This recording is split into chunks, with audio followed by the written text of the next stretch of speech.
Всем привет на моем канале. Неделю назад я сделал видео-интервью с трансгендерным мужчиной, который начал переход в 49 лет. Сейчас ему 51. И мы обсудили с ним тему, бывает ли слишком поздно делать переход. Прошу прощения за качество моей веб-камеры. Надо купить просто новую. Наш разговор будет по-английски, но я сделаю субтитры.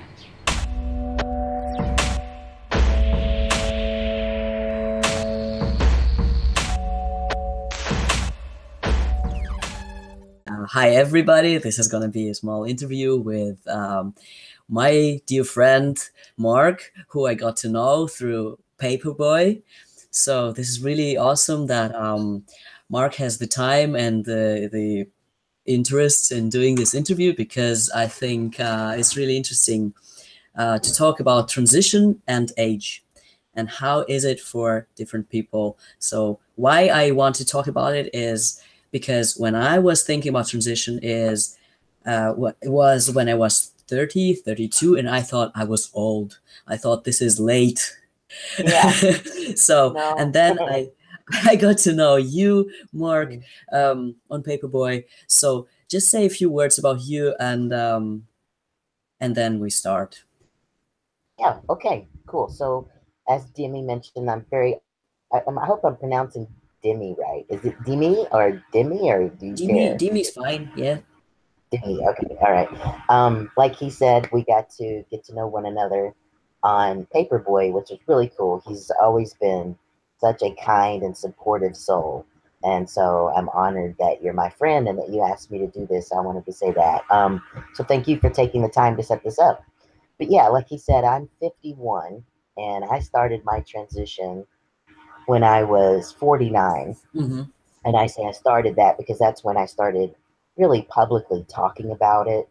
And really the delay for me was being brought up the way I was brought up, in a very conservative, religious household. It was already a big deal for me to be a lesbian. Mm-hmm. So the idea of talking about transgender issues would have just corrupted the whole boat, so to speak. But you just get to a point where you can only stifle your being for so long, and then eventually it just keeps bubbling up, and eventually you have a hard time just squashing it. And I guess the turning point for me was when Chaz Bono came out, because Chaz is a couple years younger than me. I watched his parents' show, so I remember seeing him when he was a little bitty kid. Yeah. And so when he came out, I was like, wow, if he can do it. Because he was 40, I think he was 44, 45, somewhere along in there when he came out. I might be wrong, but I was sure. I was just like, oh my gosh, if Chaz can do this, I can do this. The problem was my wife, who I'm still married to, at the time, when I brought it up to her, because I mentioned it to everyone I was ever with. I always said I had these feelings. Yeah. And no one supported it. None of them were like, they were all like, no, I won't be with you. And my wife was no different. My wife said, I will divorce you if you transition. And I was like, well, I don't want to get a divorce, so never mind. Oh, but I think she was trying to cope with it. She came home with Chaz Bono's book that he had wrote. Really? And I was like, yeah, which really surprised me, because I was like, I thought you didn't support this. And she said, what she said to me was very interesting. She said, I don't support you doing it, but it seems to interest you, so I bought you the book. Wow, and so cool. I thought, okay, looking back, I think that was a step she was taking to try and start to embrace the idea. So I read his book, and I felt like in so many ways I was reading my own autobiography. Yeah. Because he grew up in the 70s, I grew up in the 70s, and there were just some familiar things that he noted, and his feelings, of course. And we moved to Vermont about 2 years after that, and I was watching a documentary in the basement we were living in. We were living with some family, and I was watching a documentary on trans guys, and my wife sat down on the bed beside me, and I was thinking, oh no, This is not Mhm. good because this isn't going to go good. And she sat there quietly watching the documentary with me. And I sort of whispered, "You don't know how much this is me," hoping she would hear me, but also hoping she wouldn't. Yeah. And she said, "I want you to pause the show." And I was like, "Oh no, here's what Uh, she's going to tell me. She's going to divorce me." So I paused the show and she said, "If this is really you, mhm. I will support you, but I can't guarantee what that means for our marriage." And Right. I just started crying because even though she wasn't saying she would stay with me, it Mhm. it was the first green light I felt like I had received to be who I wanted to be. Mhm. And we were already planning on coming back home to Texas. And I said, "You don't know how much that means to me." And she said, "I want you to hear my words. I don't know what that means for our relationship, but I Mhm. will support you being the person you need to be." But the funny thing is ever since that moment, she's never wavered. She's never, she's Mhm. never doubted. She's never made any comments. She almost started calling me her husband immediately. Mhm. And I don't know if she just needed to say it out loud, but I was so worried when I ended up having my mastectomy because she Mhm. was very attracted to that part of my body. I Mhm. had very big boobs, and she was very attracted to that. And I was so afraid how that was going to affect us, but she never wavered in that. The only thing Mhm. she did was when we do the reveal, like you do after top surgery, when my vest and the bandages came off, she just stood there and she just did this wow, and that was it. That was the only thing. But ever since then, she'll come up behind me and put her hands on my chest, and so it's been pretty incredible. But she's the one that started me being able to like kick that door open and really go Uh-huh. for it. This is But so interesting. Mhm. yeah, oh, good. I'm glad. I'm hope I'm not boring, but so Absolutely yeah. not. So my goal then was I had waited, like you said, so late in life. Right. Yeah. Jimmy, I started researching this stuff when I was 18. There wasn't Mhm. internet back then, so I would go to the library and look stuff up. And Mhm. back then, I looked up where could you go and have sex changes. That's what they were called then. Yeah. Exactly. Uh-huh. I wanted to like get a phalloplasty someday. I was like, that's it. I'm getting a Yeah. phalloplasty, and but I just never felt like I could come out and share that with my family, Mhm. anybody I was with, because I didn't come out as gay till I was 30. So I guess I'm kind of a late bloomer all the way around. But I have made this goal. I want to transition by 50. I want to be fully transitioned by 50 years old because I've waited so long. And I pretty much accomplished it. I had my top surgery Mhm. 1 month to the day after my 50th birthday. And then I started T 2 months after that. And so I'm 51 now, but I feel like I started my transition by 50. And I have a lower surgery consult next month. So, Hey. Wow. yeah, yeah. Congratulations. Nice. Thank you. I had a metorioplasty, which I've now decided to do because Okay. I don't think I'm tough enough for phalloplasty. I've Right. seen so many guys, the recovery and the complications, and Mm. I am working with an older body. I don't have that resilient body like you young guys do, and Hmm. um, Not so I young mean, anymore. yeah, you are. You look like a baby. You have a I baby face, do, but Jimmy. I'm not. I used to always look younger than my age, but it's Yeah, caught up with me recently. So, exactly. That's the but pluses anyway, we have from transition, I'd say. yeah, Or exactly. it's Yeah, the way it depends on how you look at it, right? Some yeah, people say it's a plus, some others say, well, we're not taking seriously, blah, blah, blah. But anyway, we do look younger. yeah. Well, being older too, I feel like too, I'm missing out. I have to mourn the Mm-hmm. boyhood that I Mm-hmm. didn't get to, and I'm working with an older body, so I'm not going to have Yeah.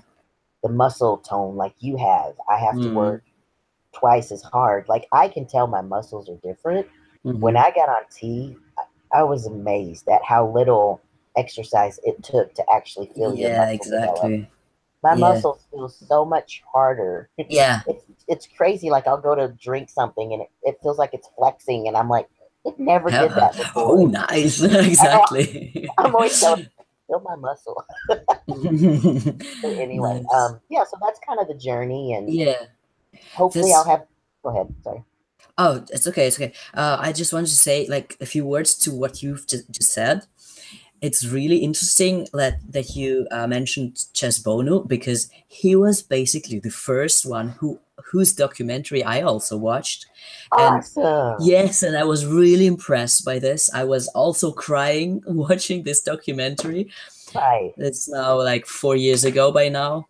About no, it's actually more than 4 years. It's almost 6 years ago. Yeah, exactly. Yeah, so that's probably how long I got his book. Yeah, okay. I didn't buy a book. I just watched the documentary, and I was really surprised that there are people who are there and who are public with this. And by then I didn't really know about the FTM, how do you say, like the abbreviation. I didn't even know the FTM abbreviation. I was like, okay, transition, sex change, exactly. That's what I was looking for. And Right. what I was looking for back then was, is it possible to have an orgasm after you do the sex change? This is what I was really interested in, because I thought Yeah, this is that's probably awesome. like, this is something you really, nobody will speak about, I thought, or this is Right. something which will not like work anymore, because I thought this is really important to have phalloplasty, even though I didn't know how it's called. And Yeah. yeah, but this is what I found, like Chess Bono, and then I think, I don't know, a month later or something, I looked up the whole phalloplasty thing. But yeah, this looks really similar. I think many stories are really very similar, trans stories, Yeah. and probably because I was brought up in first in Soviet Union and then in Russia, it was also sort of like a forbidden topic to talk about and to Yeah, even think about. I wondered about that with you. Like what Yeah, how your country accepted that if it's different from the United States. yeah. I mean, I moved to Germany when I was 14, so and then I went to school here, and I went to university here. So basically, Right. I got integrated in Germany, and in Germany, people are much more open to all the LGBT topics, I basically. didn't know that. Yeah, yeah, they are, of course. Like, there is a huge LGBT community. Like Cologne, for example, and Berlin are the biggest LGBT cities. So let's say Berlin is like San Francisco in this sense. Yeah, so basically that's the reason why I started really late. And it's also quite interesting that your wife spoke to you about transitioning, and it wasn't you who brought it up basically in the first place, because um, before I was married, and before actually a few relationships back, um, my ex-girlfriend started, like, basically it was in the end of our relationship. I don't know if it was somehow related at all, but she started speaking about people who transition, and she said that she likes watching YouTube videos about people who did a sex change. That's what she called it, and she said like, "Oh my God, those people, they are really um, like they have such a heavy burden, and Mm. it must be so difficult for them. And I'm so happy for them when that they found their way and that they do this transition." And I was like, "Oh God, I couldn't speak about this." I was listening to her and I was like, yeah, right, but this is not something I would do. This is not something I could do. And this Hmm. is not something I could ever talk about. Hmm. This is really weird. So what made you get to a comfortable place yourself? How did you get there? um, Years later, when I moved to Berlin, actually, I came to a place, to a community called Quartira. It's a Russian-speaking LGBT community in Berlin. Wow. Oh, that's Yes. cool. And about a year after that, or even 2 years after I was in this community, I was also in the like in the head of it. Like, there are 5 people who are managing. Yeah, so for 2 years I was in the management, and yeah. and doing, like, we were meeting up once a week and doing projects, and also organizing, like, for the Pride, like organizing a car for the Pride and slogans and things like that. And there are plenty of projects they're doing now. I'm not in the management now anymore, but helping sometimes. And there are many nice projects they're doing. Also helping people who came from Russian-speaking countries to Germany, and because they are representing LGBT, and helping them to find their way here. So yeah, That's and incredible. That's yeah, incredible. it's good that I that they love that. exist. Yes, I love hearing that's out in the Yeah, world, because yeah, you're absolutely.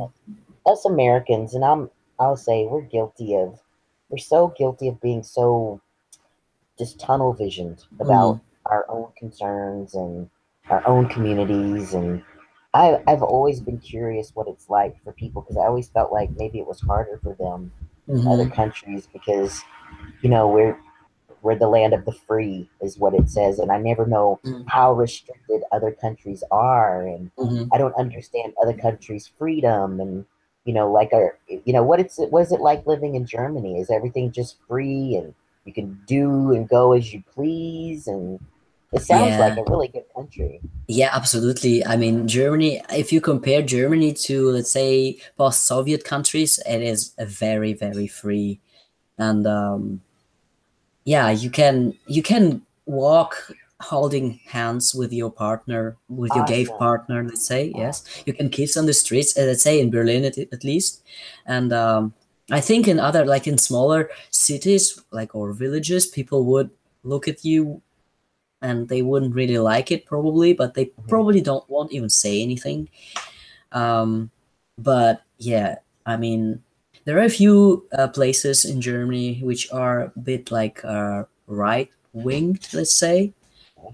So there, I wouldn't necessarily, yeah, present myself openly as gay or lesbian or trans. Um, yeah, but there are only few, and in general, Germany is very, very free country in this That's awesome. sense. There's Yeah. I went to high school with a lot of military kiddos. Their Hmm. dads were in the military, Hmm. and everyone that had lived in Germany, they Hmm. loved it.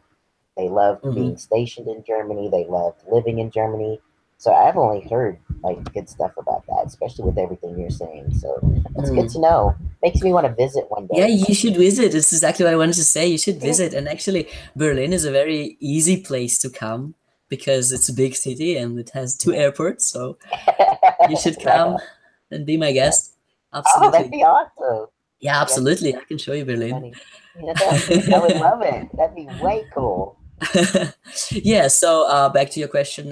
Yeah, when I was in this Quartira um, place community, um, there are trans people there, and I met them. But I, like, there was a trans woman there, and I did meet her. But I thought, like, okay, trans women.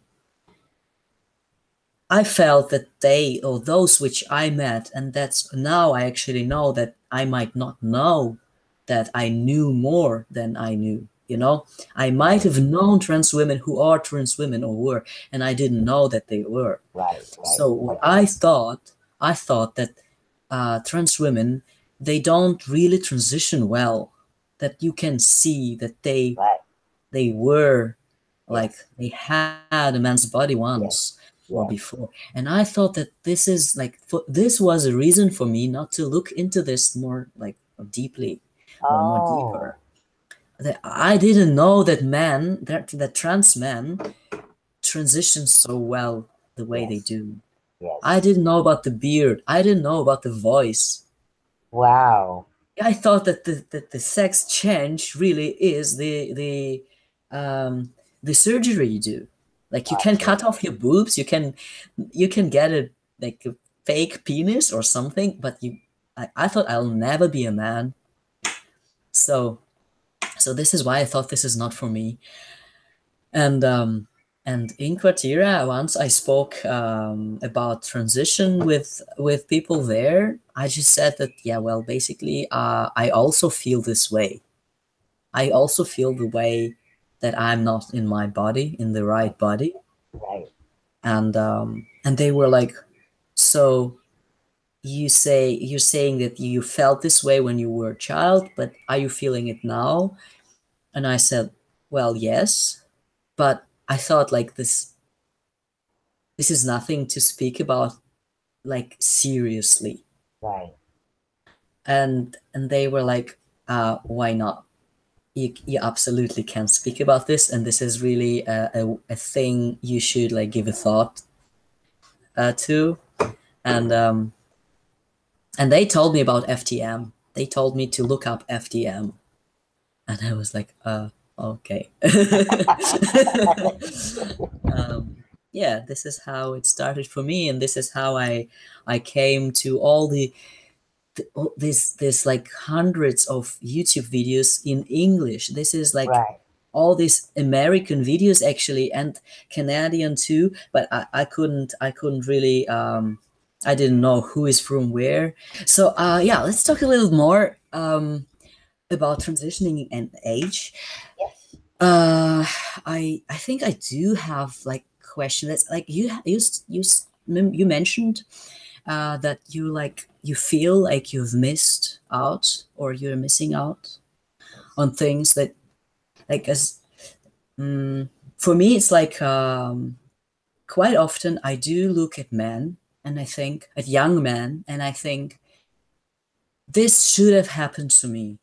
Yes. I should have be like them. I should have seen or experienced what they are experiencing now, and I'm not ever gonna have this. Exactly. How do you feel about this? Oh, exactly. I Mhm. mean, I follow so many trans guys on, I don't watch Mhm. as many YouTubes as I used to because I don't have the time to, but Yeah. Instagram accounts. So really, I only have YouTube and Instagram now.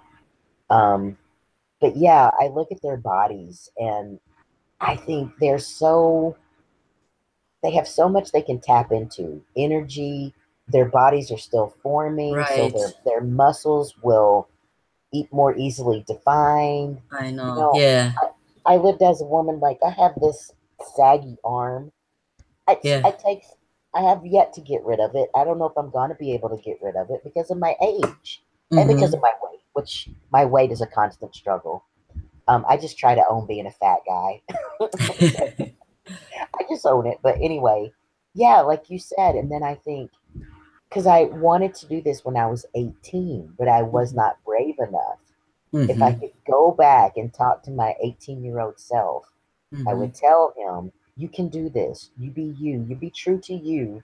And the people that are meant to be in your life will be in your life. And the people that aren't won't. But Mm-hmm. what's more important is that you live your true, authentic self. I wish I could go back and do that. But then you don't want to live a life of regret. And Right. so I try to balance it with, well, I lived as Shelley and female all those years for a reason. Mm-hmm. It served a purpose. It got me to where I am today. But it's impossible for me not to look at younger guys, even cis guys. When I'm in the gym, I Mm-hmm. look at them and I'm so jealous of them Mm-hmm. because I think I'll never have that natural flow of testosterone. I'll Mm-hmm. never have that natural muscly body or Mm-hmm. even hair. I feel like my facial hair is taking forever to come Mm-hmm. in. And I just want it to be like I need to look 51. I don't look 51. I look like I'm 13, but I'm in a 51-year-old's body. You don't look like you're 13. You look like you're like 40, Oh, thank you. That's nice. like something over Um, 40, I think. Yeah. well, that's good. I appreciate that. But yeah, I definitely feel what you're feeling. Mm-hmm. And it's frustrating, but you also just if you get too deep into it, then you could get depressed and Yeah. you could become unthankful for the life you have. And Exactly. so Then you can't live your life now. exactly. So you have to balance it. So Yeah. I think it's okay to let yourself kind of mourn that and just think I'm not ever going to have that, but move on from that feeling and accept what you do have and build on what you can have. Yeah, that's interesting. The thing is also I'm now looking into the whole life coaching thing and reading books. I'm reading books, life coaching books and listening to podcasts. And now I'm reading a book by Byron Katie. Have you heard of her? Nope. She says that what has happened should have happened because it has, or because it did. You know, good. Like exactly. It's like because it doesn't mean that you should drop the thought of it shouldn't have happened, but it means what has happened. It is your past, and you shouldn't look at it with regret. Also, as you say, and you shouldn't look at it with resistance. That's what we feel when we look at our past or at young guys, let's say, and envy them. This is resistance because we are resisting ourselves, our own past. Right. Yes, and we are struggling then, and we are having bad feelings. We're having, depression, right? Yeah. And if we start or try to embrace the past, like the way you also saying, because this made us the way we are right now, it would be easier for us now, because life we're living is happening now. So So part of my identity as non-binary is due to the fact that I did transition late. I think if I had transitioned at 18 or 20 or 25 or even 30, I feel like it would have been more hardcore FTM. But I feel non-binary because I lived 49 years as a woman, as a female. It's hard to just take an eraser and go like, that didn't exist. So there is still that person inside of me. I was a daughter. I am a sister. My sister refuses to call me male. She said, you're going to always be my little sister. Her daughters still call me their aunt, which I'm okay with because I was that for so long. And it's like I said, I can't take an eraser to it and just erase it. So being non-binary, I do embrace that there's female inside of me, and it's made me to be who I am today. So it's quite interesting because I recently had, I think you know, because you follow me on Instagram, I recently had my name and my gender marker changed. And having all that done is so affirming. And being able to take out a driver's license that says male, it's just so reassuring, and it feels so good. So I've moved into feeling more comfortable with people saying he and him and sir and male, but I'm not letting go of having lived as female for so long. That's how I see it. Yeah. I do have a question concerning the new you. Exactly, because it's been so many years that you've basically you got to get used to yourself in a female role, so that you have to learn the new role, right? Yes. It's like from one side, it's always like it's been the wrong body, or it's been the wrong role, and it feels like, or it used to feel like, actually I am a man, but it's just that nobody sees it. So now everybody can see that you're a man. Like, everybody can see that I am a man. But for me, it feels quite often that I have to learn a few things, or quite many things actually. Although I've always been a man. So how do you feel about this? It's I agree with you on all your thoughts. It's when my wife first started calling me her husband, I actually, while I appreciated that, I was like, I'm your wife, don't call me your husband. Really? She's like, Okay. I don't know what you want me to do, because she was trying. There was a time within the most recent 2 years where her saying he bothered me. I said, that doesn't feel right. She would tell me I looked handsome, and I'm like, let's come up with a word that's not handsome but is also feminine. So we came Somehow up with neutral. yes. So we came up with feminine, for feminine, Finsome. feminine Nice. handsome. But Mhm. now I actually prefer handsome. So I Yeah. think what happens, Demi, is we begin to evolve. We just Mm-hmm. transition. Transition is not A to B. Transition is it's not a destination. It's a journey. Yeah. It's never over. I don't think. Yeah. For I me, agree. I'm Absolutely. always evolving. Mm-hmm. Our little boy, which he was 2 when I came into his life. He's biologically my wife's. Yeah. But I'm the only other parent he's already known. And when he found out about me being trans, he was 7 and he's 10 now. And he immediately asked me if he could call me dad. Yeah. Yeah. And I said, well, you can, but you don't have to. And recently, like at school, he writes about his mom and dad, and Uh, he actually calls me dad. And it's beginning to feel more normal, but I've even struggled with that mm-hmm. because I was his other mom for so long that it felt weird to be called dad. So, Mm-hmm. you know, it's like you said, you don't know that person. You know she and her and being called a female and a woman and Mm-hmm. it's almost like somebody says he and you're like, oh yeah, you're talking to me. Okay, yeah. Yeah. Exactly. So Yeah. yeah, it's something to get used to. I mean, Mm-hmm. when you transition and you're older, you said you were how old? 30 something, 35. I'm going to be 36 soon. Yeah. and you transitioned at what age? 32. 32. Okay. So even you, 30 Yeah. years is a long time. Yeah. 32 years is a long time. That's 3 Absolutely. decades of you being a Yeah. female. And so you have to retrain your brain. So that's why I personally, and I know a lot of trans guys don't feel this way, but I personally feel like people deserve grace when they say she or her or they Mm-hmm. know you. Like if people call me Shelly from an old life, I don't get mad because they're Mm-hmm. not doing it on purpose. Yeah. It's what they Absolutely. know. They have to retrain their brains. Yeah. I went to some of my best friends' wedding last night. They've supported my transition all along. And I was talking about my gender marker and my name. And one of them goes, well, if she's already done that. And she looked at me and she goes, I mean, I'm sorry. Yeah. I wasn't mad. Mm-hmm. They have to retrain their brain like we have to retrain our brains. Exactly. Yeah, I absolutely agree.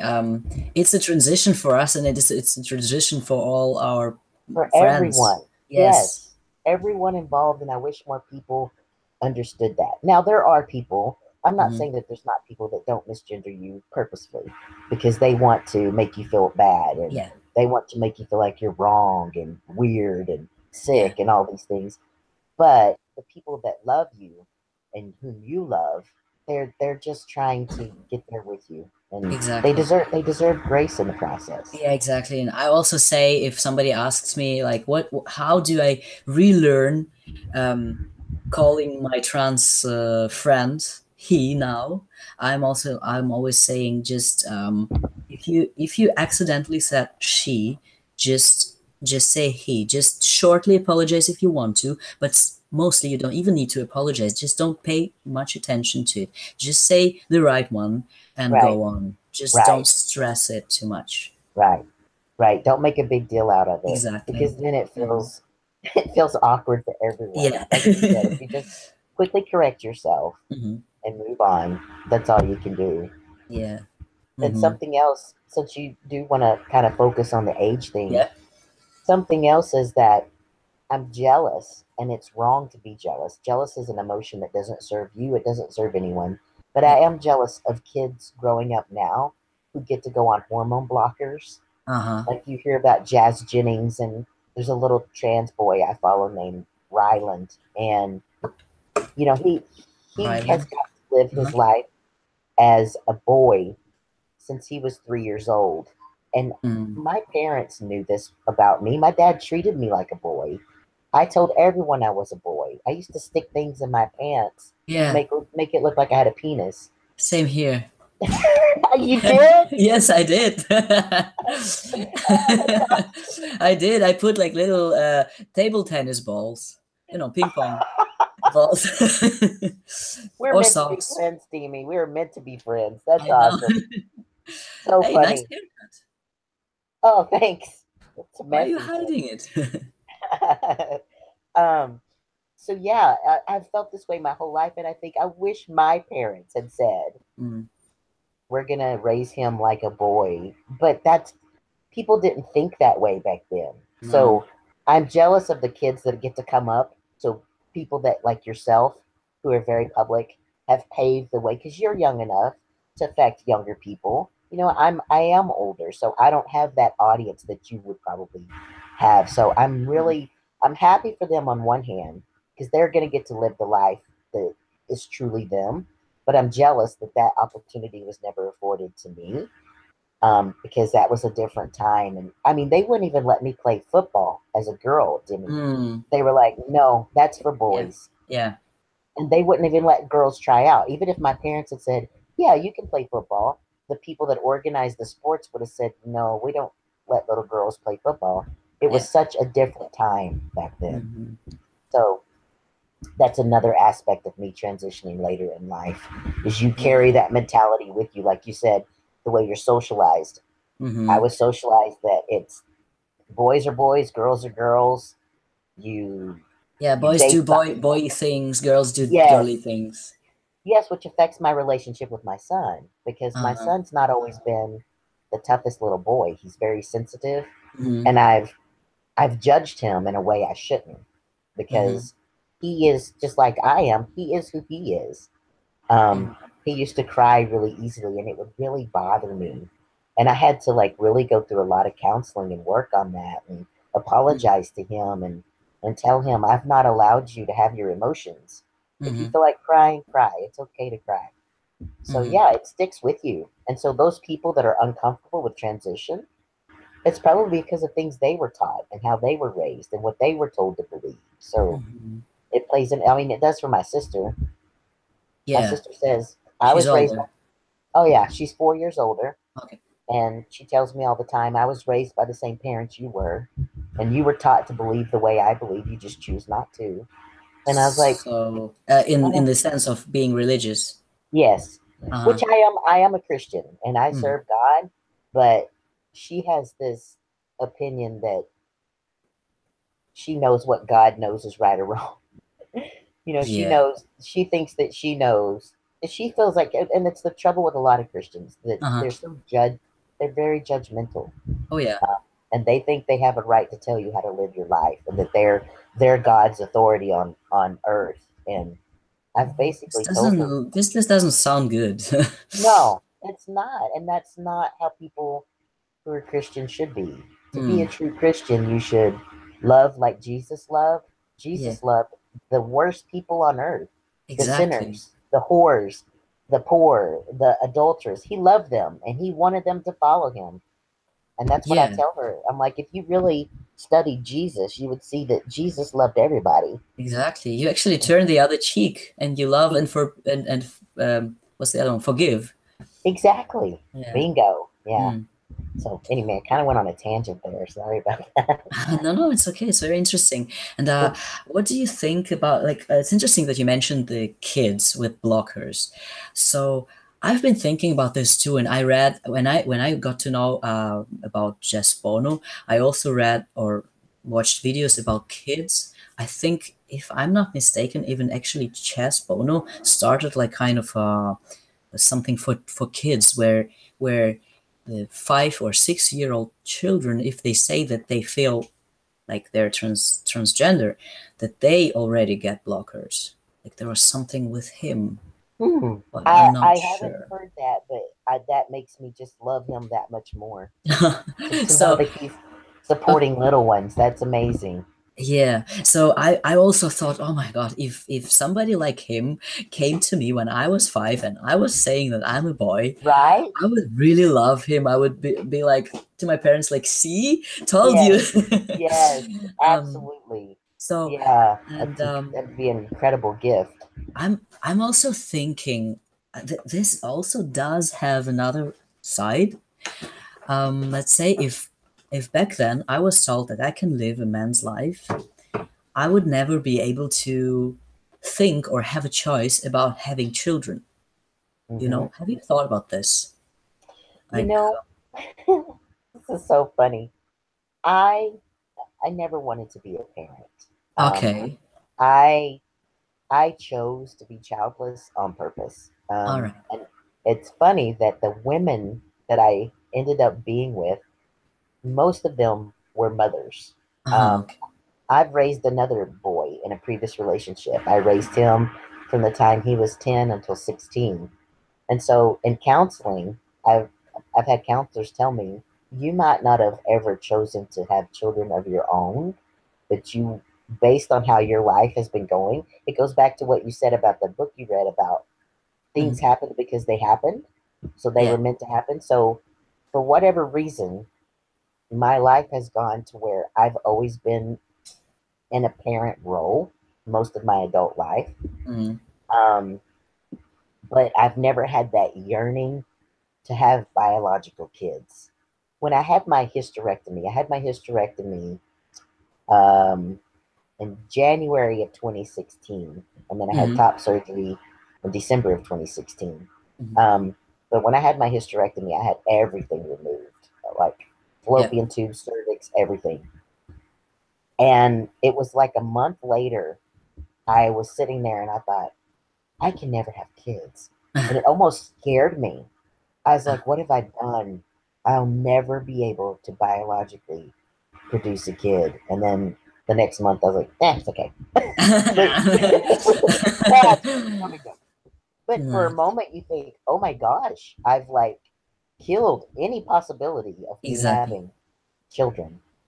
So I think that depends on the person. What about you? Mhm. Do you want to have kids of your own? I do, and actually, just before I also had a hysterectomy, and everything is removed. I also had like a small. It wasn't a panic attack, but somehow going that way. Just Yeah, before I went to the surgeon to talk about it. It wasn't even like setting a date or anything, just to talk about it, and this being really a real option. Um, I was thinking my body is healthy, it is functioning, and it could produce a child. right, And this child would be my child. It would have right, my genes. right, Um, and this would be really, really awesome to have a child with my genes. And now I'm extinguishing this option right. completely. And this made me think. Um, and basically, for me, I've been thinking, or I've been wanting to be a parent actually since maybe about 21. Okay, Before that, I didn't really think about it. I thought like, oh, this is in somehow distant future, and I don't have to worry about it now. right. So when I was 21, I thought, yeah, I do want to have children. Mhm. So I just need to find the right person. So, and then when I was deciding to transition, this was one of the main topics I had to speak with my psychologist about. Wow. Um, this was really big thing, really big deal. So I decided for myself that either I I carry out and born a child.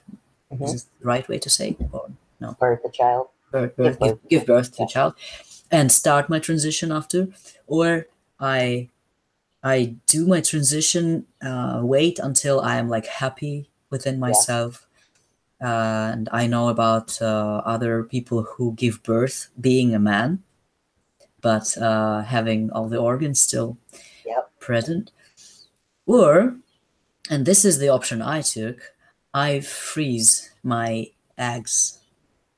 So for somehow for future, and yeah, this is the way I took. I got my eggs frozen, and they That's are incredible. I've never there. talked to anyone that did that. Yeah. That's So really cool. it's not I want so that. easy. It's like, the heterosexual couples, they just like, not all of them, of course, but mostly they just say, okay, we're ready, and we do it, and hoopla, they have a baby. Right. And for us, it's a little bit more difficult. So Yeah. Yeah. You definitely have more planning involved. yeah. Sure. But yeah, with kids, I never. never wanted them. And I had actually, before I got with my wife, Mm-hmm. I was with a woman and she had grown sons. Mm-hmm. And they had a hard time growing up, we'll say that. And so they relied on their mom a lot, and it Mm-hmm. sort of interfered with things we needed to do. And I had made the decision there. I said, this is where you should never say never. Yeah. I said, I'll never be with a woman that has kids again. I'll never do it. And Uh, then I met my wife, and she had a son in diapers, and I ended up like, oops. I've changed this kid's diapers and cleaned up puked and bathed him and fed him. And I've been in the hospital with him because he had to be hospitalized when he was 2. I've been a complete total parent to him. Like, my wife had a nervous breakdown, and Mm-hmm. she's gone through a lot. And so there were Mm-hmm. times when I was actually his primary parent. I was the one Mm-hmm. doing homework with him and making sure he went to bed on time, brushed his Nice. teeth, Mm. and all that. So it's a to be a parent, you have to be very selfless. And I Yeah. think that I have a much bigger selfish trait than I do selfless. That's something I'm really working on counseling right now, is my Okay. struggles, because part of our relationship struggles is me feeling so burnt out and overwhelmed, and parenting is one area, and I got to work through that.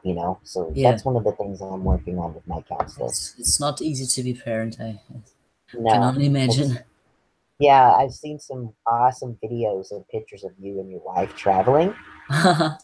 Yeah. They're really cool, and I encourage you to really appreciate that time, because when you guys make that decision, Mm-hmm. it's over, brother. It's over.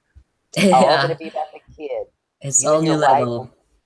Yes, yes. So keep Mm. traveling and having fun while you can. We do. I do have a question, and it should be maybe the final question because it somehow rounds things up also. Okay. Yeah. So, do you have a transition regret in the sense of many people ask me like, "Oh, isn't it too late? Like, can't you like say, oh my God, I've been living my life for let's say 40, 50, or even 60 years or more.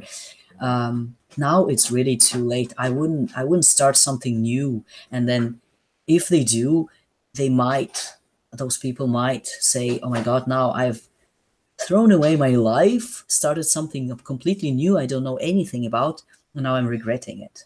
Yeah.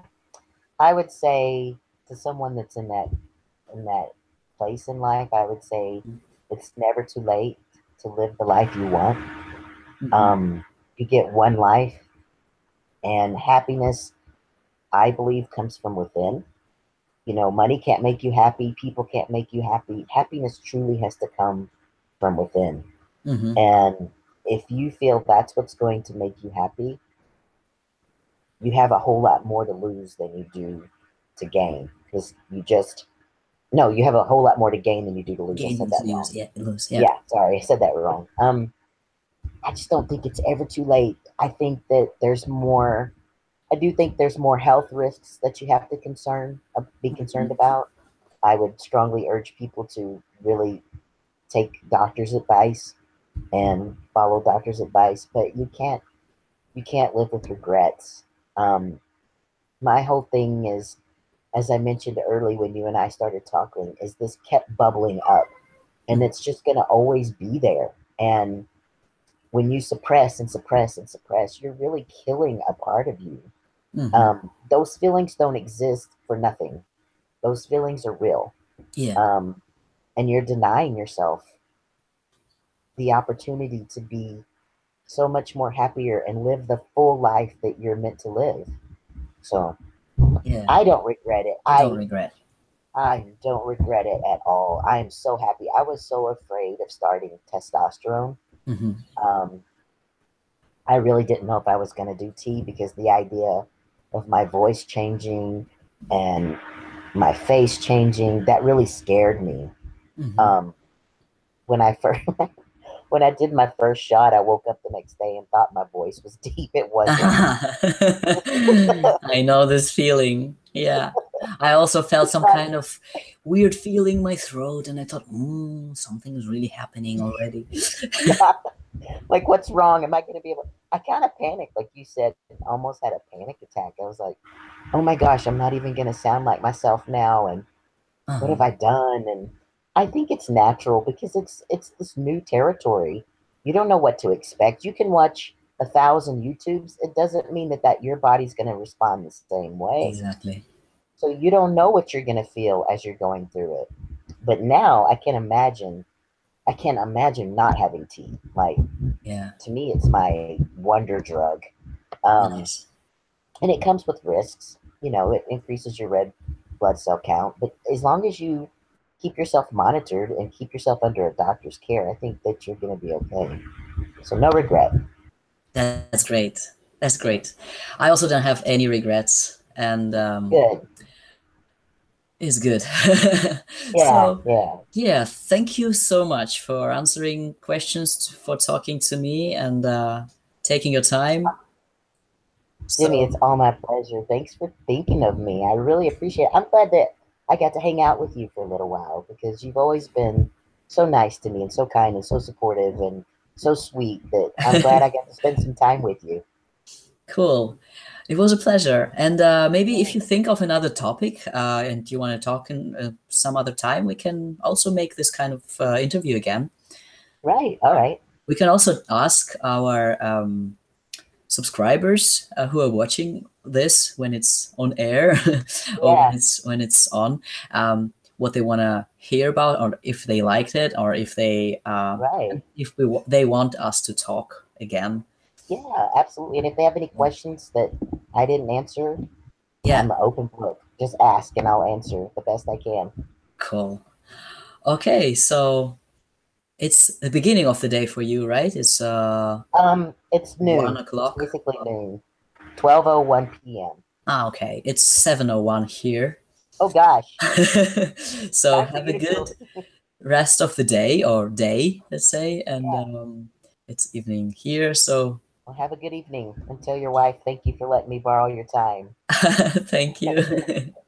All right, Timmy. See you Okay, again. hi to your wife too.